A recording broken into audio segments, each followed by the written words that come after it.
We don't fear you. It's more we're in agitation. We get agitated and irritated sometimes, but we're not fearful. You should fear yourselves. The reason we get agitated and irritated is because it feels like an invasion of space. There's not a lot of respect. People come out and hunt for Bigfoot. Think about if one of your own kind set up a place in the woods and wanted to live there. Would you hunt for him and yell for him? You wouldn't, because that would be disrespectful. So why is it okay just because it's a different species? Of course you're curious, but why is there a lack of respect? When people hunt for us, it's not just the discovery, it's also the desire to be the first. I want to be the first to discover, or show, look what I captured. Most of the time, we don't want any part of that. We just want our solitude. We like being together.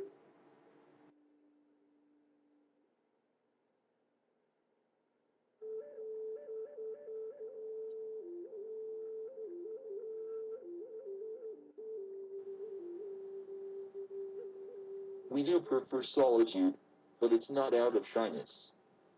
It's out of wanting to cherish our own inner space, knowing that your energy is very sensitive to a degree and not wanting and having good boundaries. How about that? Let's say it like that. Having good boundaries in place so that our sense of peace and sense of center doesn't get disrupted by anything. So it's not that we're shy or don't know how to communicate or don't want to. It's more of a self-protection mechanism.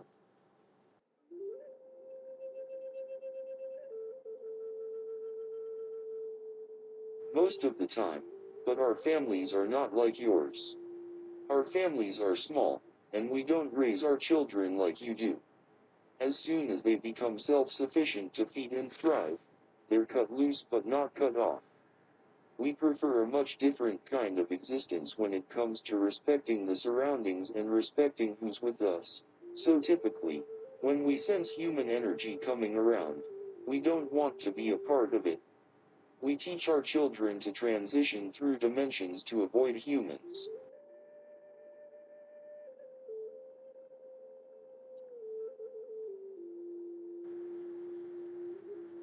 Yes, it's higher. It's the seventh dimension. There's a lot more color involved, and everything communicates differently, whether it's plants communicating to each other or species like mine communicating with plants or each other. Communication is much different. It's based on frequency and vibrations. There is less need for physicality when you're in the higher dimensions. There's this common understanding based on telepathy. We don't have to use words. We don't have to use language. Most of the time it's emotional energy. There are many reasons we visit your dimension. Sometimes it's curiosity and sometimes it's to teach our younger ones. It is also sometimes to teach the human race a lot. We try to teach them about respect, to teach them about their curiosity and their self-trust. A lot of times, when they venture out into the woods, they don't trust themselves in those moments, so they begin to call on those things outside of them. So there are a lot of reasons we come back and forth between dimensions. We like the feel of your dimension, the density, the physical touch of nature, the smell of nature, the dirt, the trees. To experience these in the physical realm is unlike any other experience. Experiencing nature in the physical sense is a pleasurable experience.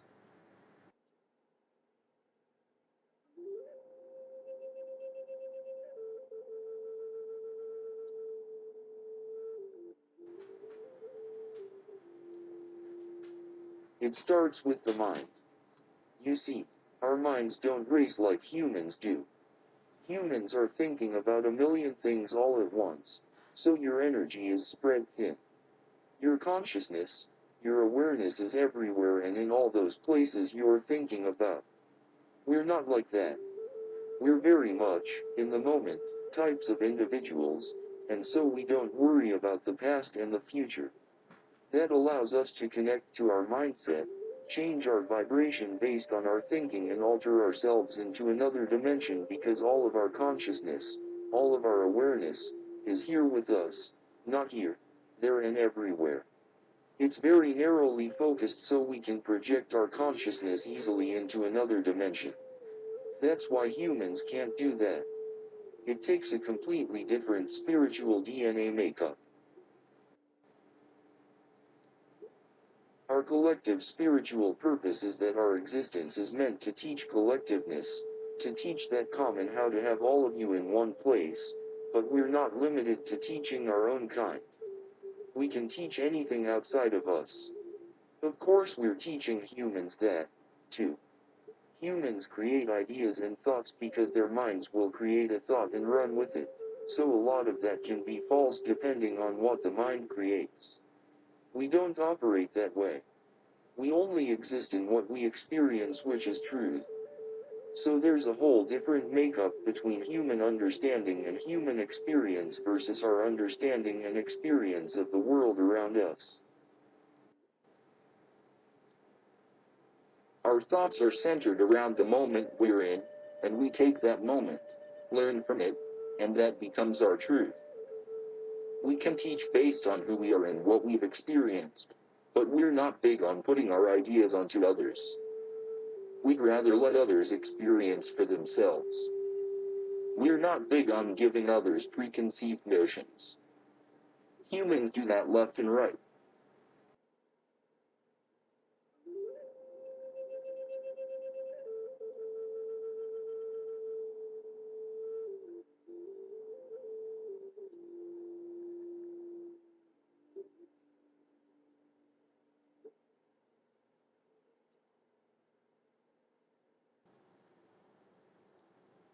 No, it's not a hoax.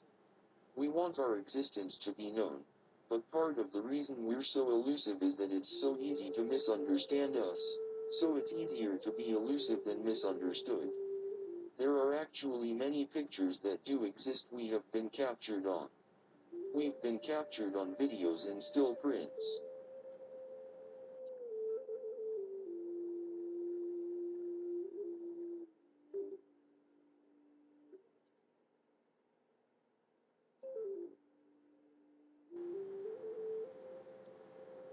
We all come from the same family. They're different in, I guess you could say, personality and characteristics, like how humans are different. But we're all the same in our type of existence. The same family, yes, but Sasquatches are a little more aggressive. That's where you see some of the aggression come out. It's the same species, just different characteristics.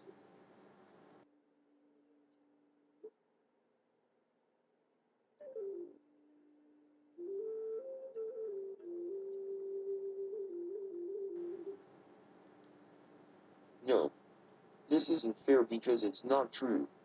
Remember that our kind, our species, has the ability to transcend dimensions, so we don't stay in a place of fear like humans do that hold you in that dimension. It's not part of our makeup, so it doesn't make sense that someone caught a Bigfoot if they truly know what a Bigfoot is, their capabilities and what they're about.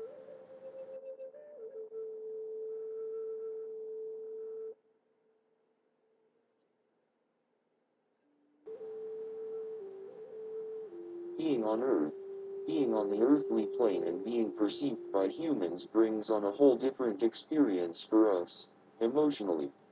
It does trigger deeper, lower emotions where we're generally higher vibration operating individuals. But being in the physical realm, there is aggression. Aggression does come about, but it's not geared to the humans. It's out of protection. Think about the mama bear wanting to protect her cub. We just want to protect. So there's definitely aggression that comes into play. Other lower emotions come into play when we're visible to the human. There comes a point when you feel like your sacred space is being violated, and we'll do anything we can to protect that, but as far as eating you goes, we wouldn't go that far. We've been given a bad name that we're these awful creatures that are out to kill and hurt and eat. It's just a misunderstanding. We're actually a lot smarter. We're more intelligent than humans. And that's misunderstood. So we'd rather scare you off than hurt you to get you to leave. That would be good because when people go hunting for or searching for Bigfoot, they go with aggression. They go with their guards up. If they approached us with respect and love and the desire to communicate and coexist, then we'd be much more likely to cooperate. But if their intention is to invade our space and expose us, we'll make it very hard for them to do that.